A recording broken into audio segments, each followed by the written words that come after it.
This instructional video is designed to show you how to use the algebraic method to determine the proper coefficients and balance a chemical reaction.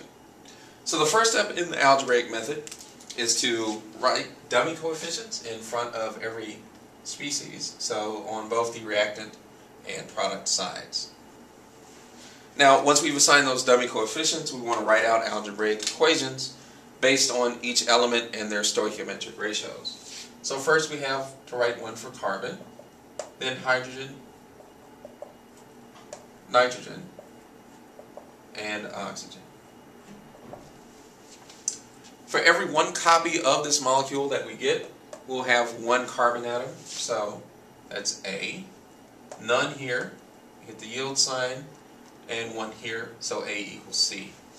For hydrogen, we want to count up every hydrogen atom in this thing. So 3 and 2, that's 5. So 5A. No hydrogens here, none here, and 2 here. So that's 2E. For nitrogen, we get 1 here,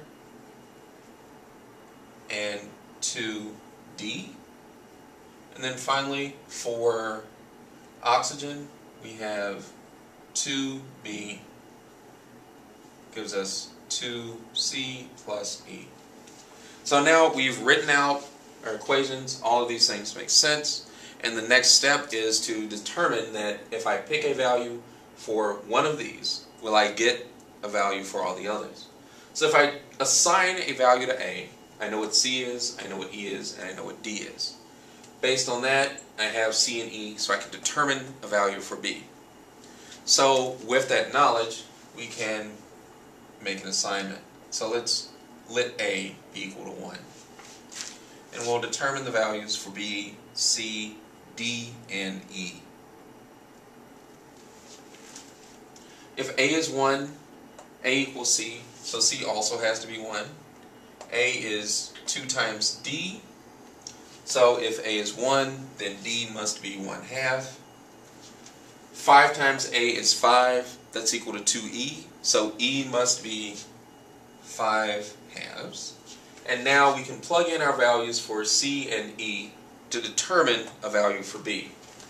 So 2B equals 2C, well that's just 2, plus E, that's 5/2.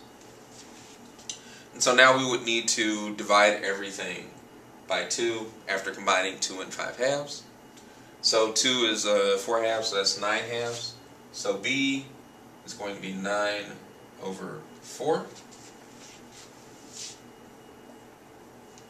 So we now have coefficients for everything, but these are not in the smallest whole number ratio.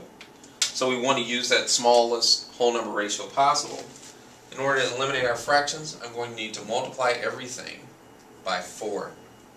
So now A equals 4, B equals 9, C equals 4, D will equal 2, and E will equal 10.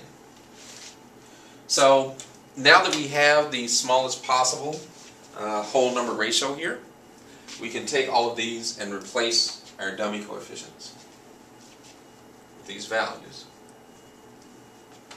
And so we have A equals 4, B equals 9, C equals 4, D equals 2, and E equals 10. So it is then straightforward as an exercise to show that this is properly balanced with the same number of atoms of each element on either side of the yield zero.